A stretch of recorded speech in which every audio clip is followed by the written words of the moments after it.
From Wakefield, it's the Nolan Night Show. Inviting to join Nolan as guest this week, Abdul Fox the show.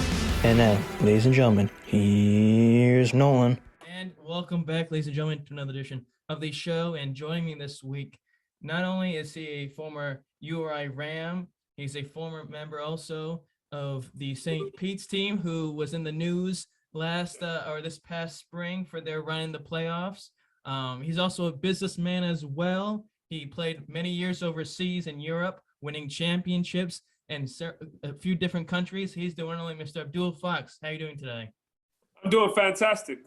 Pleasure to be here, and hopefully I can connect with some longtime friends at the URI community. It was a great opportunity to be blessed to attend that university. So thanks for having me. Of course. Well, someone like yourself, and I said that in your intro playing URI, and reading about you, you have your name in the history books and the record books of forever after the time and the effort and the importance you provided towards those teams in the early 90s. I want to start out briefly talking about the current time right now. Obviously, the last few years have been, some of interest, some of question, and weird situations. So how's it been for you the last 2 years since all this weird stuff started happening?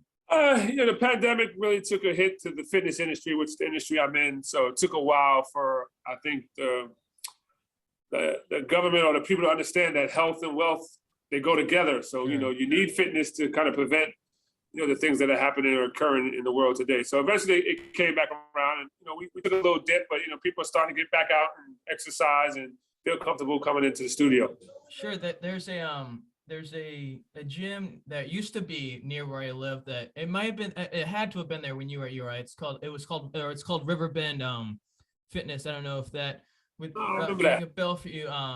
But it closed, I think, just because of the whole pandemic and stuff. And It was pretty busy, which is unfortunate because, not just my grandmother going there, but it has so much history and whatnot. But it's good to see things sort of go back to normal to a degree with an asterisk on it. I want to start from the beginning with you, if that's okay. And yeah, I watched this. I'd watched this, I should say, interview done on this other podcast maybe a year or two ago called Vintage Ballers, and you talked about your beginnings in basketball and how you started maybe a little later than most kids, especially nowadays, start. And you mentioned an injury you had while playing Pop Warner football. Whether it be during that moment or just in general during your youth, your relationship with basketball, not just in terms of being able to succeed at it, but maybe doing it as a career. What was it? It was funny that was the turning point. At that point, my parents said I wasn't allowed to play football anymore. If you can actually see, the bone is still sticking up from when the helmet hit. And a little Italian guy in my gym class said, "Hey, come play with me on my church team." I was like, "Oh, okay." Found out I could shoot pretty well and just kind of grew a love for it then. But that was 15 when I first picked up a basketball. Sure. Besides just playing rec in gym class, but to being organized and be on a team, sure, that was my introduction, and it just kind of blossomed from there. There's a guy who will be playing for URI this upcoming season, who from Canada. He was originally from England, who, similar to yourself, didn't start playing except this kid was until he was about 12. And I sort of asked him, and I'll throw this question to you following up. He really didn't get involved or really develop or blossom until he was 12 and a little older. So for you, at that stage, starting at that little later in your youth, did you think that gave you better perspective or better appreciation for working hard to get to that high level of ability? Absolutely. When I was competing, I was introduced to another team that was coached by a young lady who was a correction officer. Her whole team was Black and she was white. So here I thought I had a skill set until I played against that team. Sure. And I realized that I was nowhere near as good as those kids was. So she kind of asked me to come and try out for her team. And then I had to work to get as good as those kids. And I just remember, not so much being bullied, but, being made fun of because I wasn't as good as them. And then I was like always just working just to improve my skill set. And eventually I was able to listen and apply pretty fast on what I was being told. And all of a sudden my learning curve just kind of grew. Well, I want to also, ask you that, growing faster in the sport there, in that similar interview, you talked about working with Kenny Anderson, Kenny Smith and his brother, Vincent Smith, over the summer to work on, being a fundamental shooter, a fundamental player. And then by the time you grew and you got taller, you were able to shoot and fulfill the necessary requirements for a shooting position. When you're going through that, and then when you get to that level where you're finally against them, is it sort of hard to deal with in that process, playing with people that, are a little bit better than you, even though you have, the skill set maybe to be better than them? It was sort of a bravado, a chip on my shoulder, to be honest with you, to compete and try to prove, that I belong. If you go back to my first 2 years at URI, I didn't even start. Sure. I didn't even start, and I led the team in scoring because I just didn't let anything get away in what I was trying to achieve. So when I got on the court, I know I put the reps in. So when the ball came around, I always felt prepared to shoot or prepared to, compete. But it was a chip on my shoulder. I was always trying to prove something, especially to Calipari and, Temple and West Virginia back then. You had to have some type of bravado to compete at the A10 at that level back then. You went to a prep school in Massachusetts where you mentioned where you won a New England championship, went 23-10, all conference player, where you said you also blossomed there. With that success, I'm sure that, gives you a lot of confidence in terms of being able to play and realize, hey, if I'm going to be playing at this next level, I can do that because I just showed this on the court helping them. What was that like for you in terms of self-reassurance, but also confidence in terms of being able to play at a high level? It definitely, competing at that prep school, not only sports-wise, but academically prepared me for college. But it was a school known for academics. So even though we had a great year and I had a great season, I wasn't a household name, so to speak, that had all these offers. I only had a few offers, and then St. Peter's just kind of fell in my lap. Sure. From a coach that had mentioned about me. So at that point, I'm still, I think, uphill, trying to prove. And at that point, all you want to do is go Division I. Like, please, as a kid, you just want to go Division I. So when St. Peter's came around, it was the only Division I offer I had.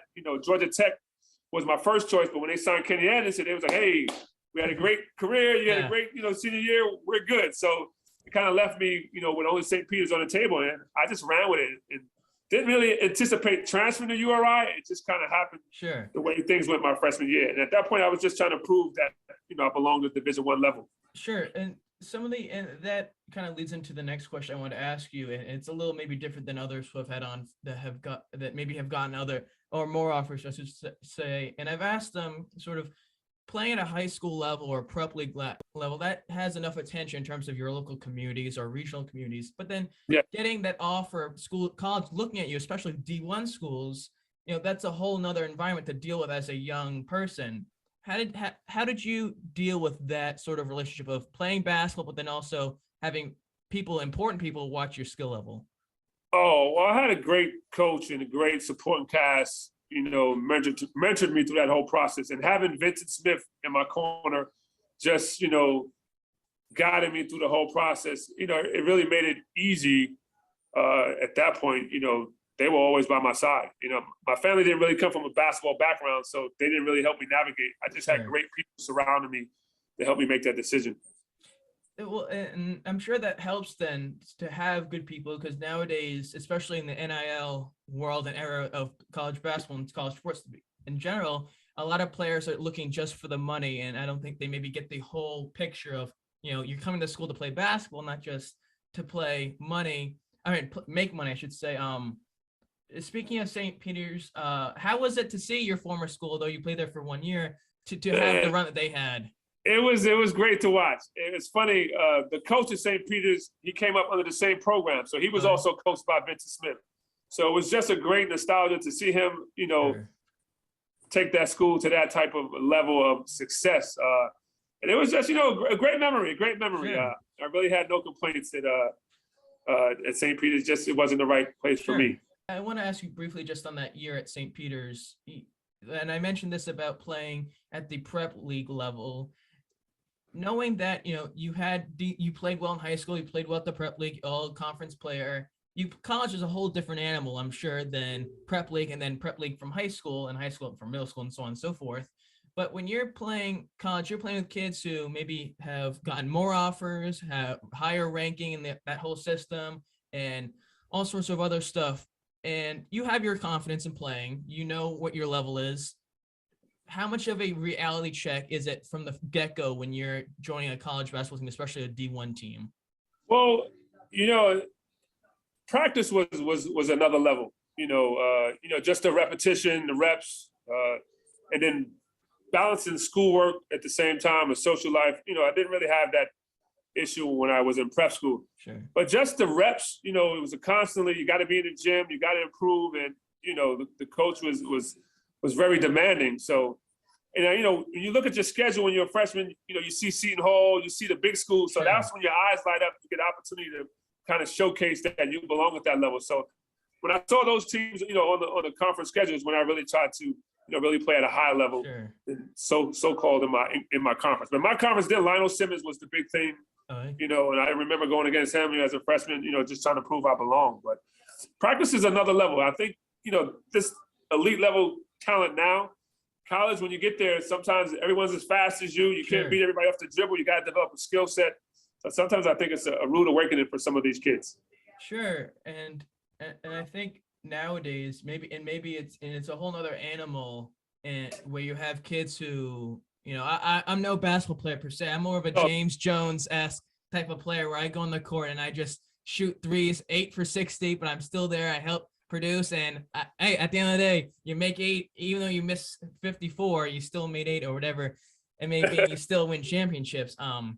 But nowadays you see a lot of players who are playing year round, so they have the ability to create more of an impact than maybe someone like myself, who I played tennis and I wrestled in high school, so I only played rec ball, but it's a different environment. I want to ask you that in a situation playing these bigger teams in conference play, I should say, your first year, and I've never experienced this, so I'm curious what your answer will be. When you're playing that, college is different. You don't play well, you're gonna be benched for a while, I'm sure, and your margin of error is very thin, or else Yes. like you're gonna leave or they're gonna get rid of you, whatever. How Yes. nervous were you to make sure you're providing a big impact and getting noticed right away? Well, when you say nervous, I knew I could always get on the floor if I provided defense. If I was a kid who hustled, I dove on the floor, I took charges. So those small things always got me in the court, regardless of what I did offensively. And as I got more time on the court, I got a little more comfortable offensively, and I started putting both of them together. So therefore, there's really no reason for a coach not to take me out. You do your typical freshman mistakes every once in a while. You take a bad shot, and that was the challenge that I had at St. Peter's. The coach is very verbally abusive. So when those things happen, it was like, man, I really don't want to be in this environment. Sure. I don't want to be coached that way, and this is the reason I ended up transferring. But I just always figured defense would get me on the court, and then Sure. offense, I learned to put that together. Exactly. As they say, defense wins championships. Yeah, and if you play good defense, then you're all set. Not really my forte. I'm more of a goal hang arounder, where I like to stay around, just stay open, and if I make it, I make it. After that 1 year, you go to URI, and as you mentioned, you didn't start the first 2 years you played. Going from St. Peter's, where they're playing big teams, and you go through high school and all that leading up to that, all that success, and you go to URI. Did you have any idea in terms of the success they had prior to going there? It's funny. I remember watching them in the tournament. So that was my first introduction.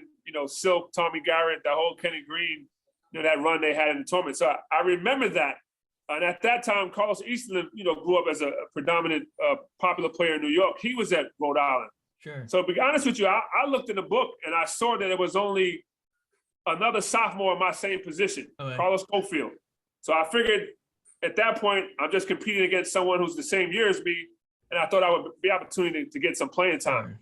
So Rhode Island kind of fell in my lap. A Providence College alum called Rhode Island. Okay. Abdul Fox called Rhode Island and said, hey, I got this kid. He wants to transfer. And, they didn't really recruit me, so I kind of fell in their lap. Sure. But back then, you had to sit out a year. So Yeah. that was great. I stayed in the weight room. I played intramurals with Kyle Ivy Jones, who ended up being my teammate. And I just stayed around practice and just, saw what was going wrong and realized the next year I wanted to improve on that. And Sure. that allowed me to get some time right away. Well, I want to ask you about that, sitting out for that year, and how that helped you or how that affected you. I asked you about the margin of change and how small the margin of error is going from the prep school to college.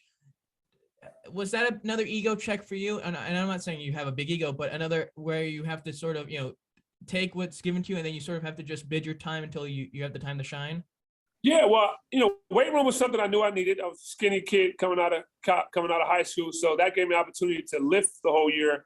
And that year they weren't very successful, so I got to watch and see where I may be able to fit in and improve the next. That was the year they had the big fight with Providence, and I was in the middle of that, and I was just like, man, just that environment, I couldn't wait to get on the court. And so I was kind of itching.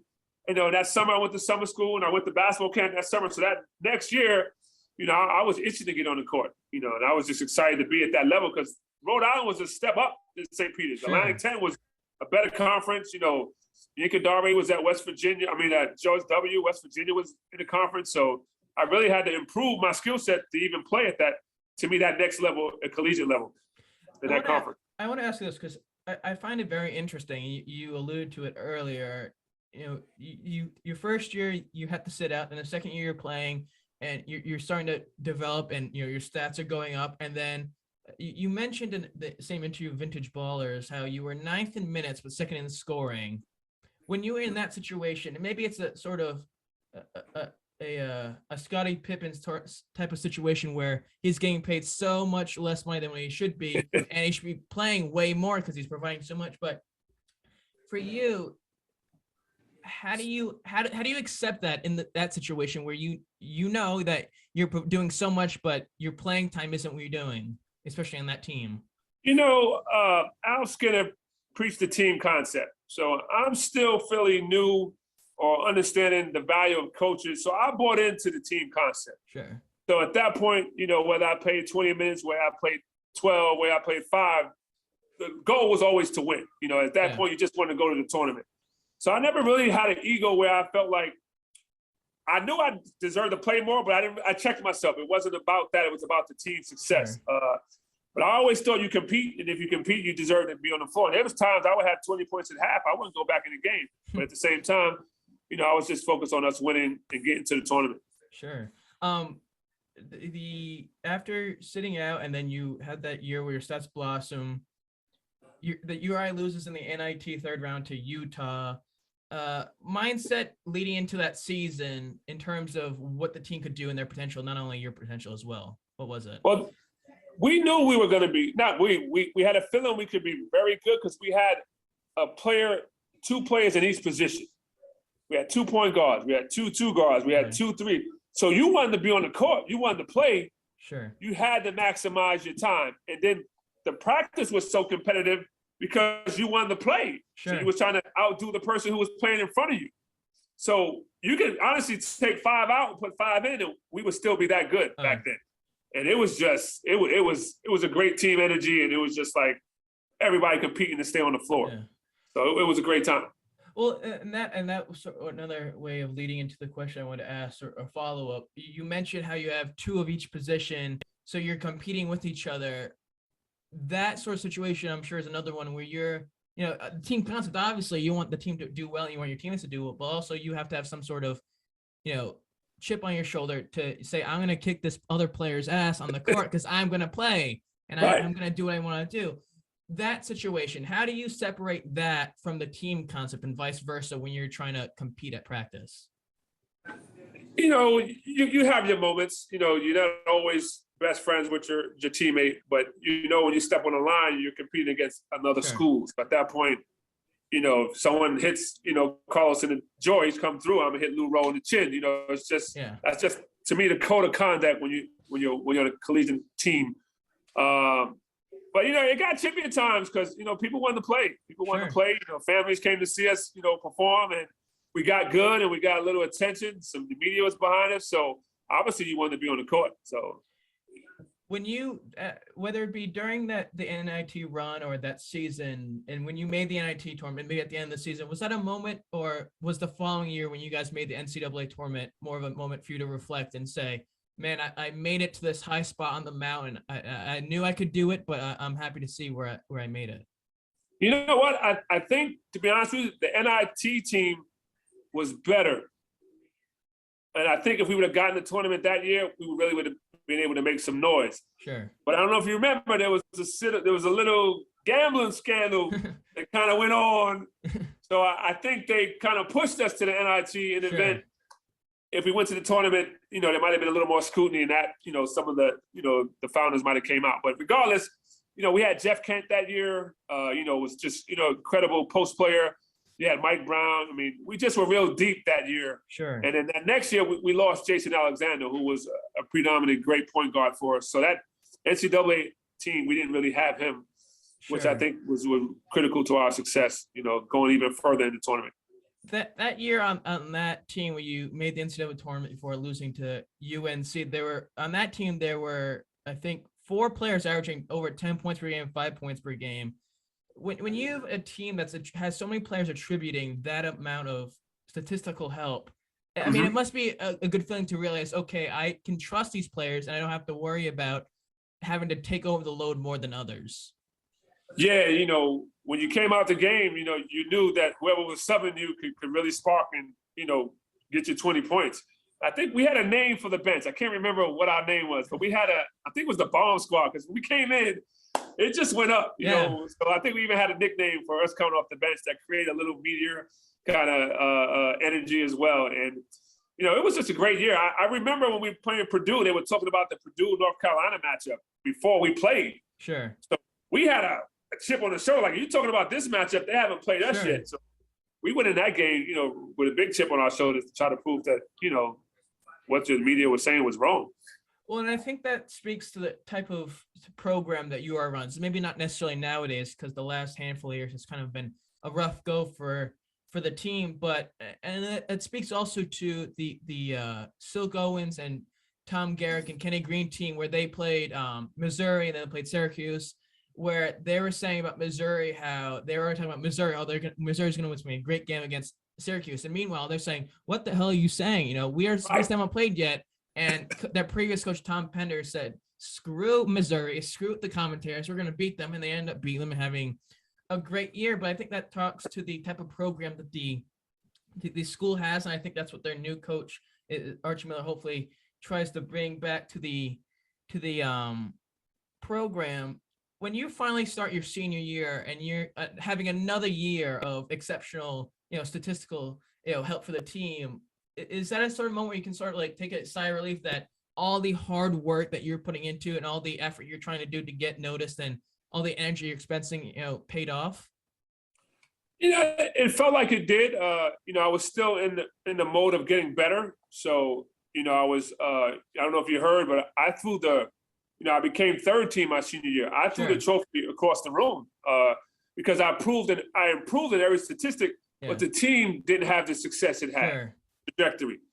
But at that point, I told them, "You can kiss my ass." I got better at free throws. I got better at everything. I was like, "How do I go backwards?" So, that was just the bravado I had. But we lost a point guard, Jason. Ended up transferring. And we really struggled as a team that year. We had a couple guys fell off, so we didn't really have the success that I thought we should have had our senior year. Sure. And that kind of, put me in that situation.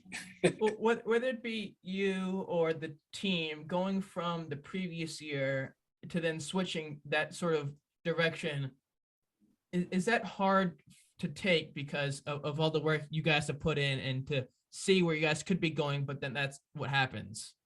It was because we should have been 5 seniors going into that year, and 2 got into academic trouble, and then we really didn't have a point guard, so that forced Carlos to try to play point guard, and it just was an uphill battle. And then that was Mike Anderson's first year, so coaches telling me to throw the ball in the post. I'm like, I'm not throwing the ball in the post. This dude's a freshman, So there was some I won't say miscommunication, but just it wasn't a close unit that we had those previous 2 years, and even just my relationship with the coach wasn't the same. So it was a little challenging my senior year. Well, I think that regardless of how, and granted, I wasn't alive then, or else I'd be a little older, so I would have to reflect to anyone else who was there in college. But regardless of how the career left at UR, I think it was pretty exceptional to make the NIT as far as it went, and then the NCAA tournament, especially improving each year statistically. You don't necessarily see that all the time, where, especially even at a school like URI, where it's big, it's bigger, like you said, than St. Pete's, but it's not an Arizona or a USC where it's even bigger, where you have so many other players where some can get sort of put to the side. But you leave URI, you're going overseas. You know, playing high school, prep, and college is one thing, but playing professional basketball, whether in the NBA or overseas, is a whole nother beast. You prepare yourself and you're training for college. What changed in terms of your training type for getting overseas? Well, and then you're really responsible what's so-called to be a professional, and it took me a while to understand what that was. Taking care of your body, not staying out late. You can bounce back in college. Go out and drink and bounce back. You got your teammates, but as a professional, you're responsible for performing. It is your job. So it took me a while to understand that and really develop a work ethic to be a professional. Sure. My first year, I struggled a little bit. Then I, kind of toned in on what it was to be a professional. And that was another whole mental piece that I didn't have, that I had to develop, reading more books, doing more meditation. I didn't do none of that stuff. Sure. In college, I popped in the Michael Jordan tape and I went in and played. There you go. But it took me a while to develop that skill set and understand what it is to be a professional. It's why I think kids should experience college. Yeah. It's a big learning curve. That jump at 19 to be a professional, you don't know what it is. You don't know what it is yet. Well, I think also, I think, and nothing against making money. Believe me, I'm sure the money is definitely a big part and it helps. And, if you want to chase the bag, as I say, go for it. But you see so often nowadays, a lot of college players who say, oh, I'm all in on this team. I'm 100% committed. And then they leave after a year, especially if they're good, to play professional. And then next thing you know, you may never see them again. And they sort of regret on that opportunity they have in college. Nonetheless, they can do whatever they want because they're a better athlete than myself and they're a rare specimen. I want to ask you this, what holds more value to you? The success you had at URI or being undefeated against MJ at practice? It'd have to be my success in URI. MJ is humble you quick. But the respect level I had when I got to see his work ethic, which I thought I had one. Sure. And then I saw him being the best in the world, still, first one in, last one leave, still lifting weights, still studying film. It was great for me to see. And at that point, I really understood what it was to be a professional, and I never looked back from there. But it was a great experience to compete against him, Scotty, that every day was just like, I couldn't believe it. I had to pinch myself sometimes. Sure. I want to ask you this with the time we have left. You played overseas. I'm sure growing up your goals were to make the NBA. Unfortunately, like anything else, that may not happen. Are you still satisfied with what happened, given that you were able to win a championship in Switzerland and then in Italy as well? Well, you know what? The NBA was a goal. And when I reached that pinnacle of playing side by side with Jordan, I felt I arrived. But to see the world and still do something I love to do, it was storybook. I'm on my third passport because there's nowhere to stamp. Sure. Like NBA, third passport, nowhere to stamp. I'm taking that experience over the NBA any day. And my conversations become more in depth because I've traveled, I've experienced, and I have friends that play in the NBA. And we're not on the same level, just conversation based on my experiences. Sure. So I'm blessed to travel and what basketball has done for me. So I have no regrets. Before we get to the little challenge, or little game, I should say, I want to ask you about, your current day things. You're involved with OrangeTheory. I see that on the logo in the background. What made you want to get involved with this aspect of physical activity or, staying in shape? Well, as an athlete, I've always experienced the one training.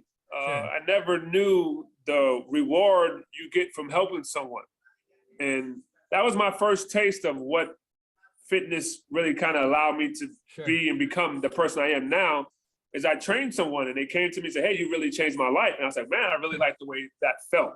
Yeah. Then I realized, it was a career I could put both feet into, and not knowing it would take me to OrangeTheory, not knowing it would take me into ownership. It just was a feeling that I really enjoyed so that I can make a career path out of it. But I was always the one training, so I never knew what that felt like. Sure. That has allowed me to be successful with OrangeTheory. I asked this to, and maybe it was to a former, I think might have been Kenny Green. I asked this to, and I know a guy who played on that one of those teams, Mergen Cena, was from New Jersey. Yeah. He talked about, or I asked him because now he's coaching in his hometown, and I asked him his transition he had from one to the other. Transitioning from playing basketball to then in this part of life you're in now, was that an easy assimilation for you, or was that something you sort of learned through the process? Well, it's funny. My transition was easy because it was a family decision. I had a younger brother coming behind me, wanted to follow in my footsteps, and I had never seen him play high school basketball. Sure. And I felt that would be a disservice if I went overseas and played and didn't help him kind of find his path. So I took the year off to be able to give him some guidance, and I built a home in Tampa, not knowing I was going to end up staying there. But the combination of his senior year, the home in Tampa, I kind of went cold turkey. I really didn't have to stop. I think I stopped at 32. The last 2 years, the business side of basketball really came into play. So I was like, maybe it's time. I didn't want to stop when I was 40 and try to figure out what I wanted to do in my life. So it was I only miss it really during the NCAA tournament. Sure. When the tournament comes around, no matter where I am, there's a nostalgia that just brings you back full circle. But, otherwise for a transition, it was, I think I did well. It wasn't really, I didn't want to go into coaching. I thought it was too easy. Sure. I wanted to challenge myself to be someone else besides basketball. So I went into some other aspects, and it worked well for me.